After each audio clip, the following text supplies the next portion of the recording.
जय Shivray public. या व्हिडिओला सगळे फ्रेशर्स कमेंट करतील. तुमचा जो काही प्रॉब्लेम आहे तो कमेंट करायचा आहे. आणि जे काय एक्सपिरियन्स डेव्हलपर आहेत आपले, दादा असेल, दीदी असेल, जे कंपनीमध्ये वर्किंग आहेत, IT कंपनीमध्ये त्यांचं 10 वर्ष झालं वर्किंग आहे, 5 वर्ष झालं वर्किंग आहे, त्यांच्यासोबत हा व्हिडिओ Instagram प्लीज शेअर कर.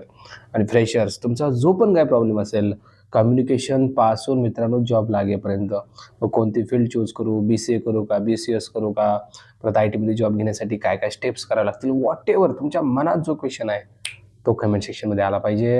आणि भावांनो, माझे म्हणजे मोठे आहेत, जे वर्किंगमध्ये ऑलरेडी आहेत, खूप वर्ष झालं IT मध्ये काम करतायत, आपल्या मराठी बांधवासाठी तुमची हेल्प पाहिजे. ओके, प्रत्येक कमेंटला कोणीतरी रिप्लाय प्लीज द्या, अशी माझी सगळ्यांना विनंती आहे. ओके, कारण आपल्याला आपणच मोठं केलं पाहिजे, बरोबर आहे. त्यामुळं प्रत्येकाने कमेंट करायचे. फ्रेशर्स, ज्यांना जॉब आणखी लागलेला नाही आहे, प्रत्येकाने कमेंट सेक्शनमध्ये उतरा. तुमचा जो काही प्रॉब्लेम आहे व्हॉटएव्हर कमेंट सेक्शनमध्ये मेन्शन करा आणि त्याला रिप्लाय आपले मराठी बांधव जे वर्किंग आहेत ते देतील. चला, जय जिजाऊ, जय शिवराय.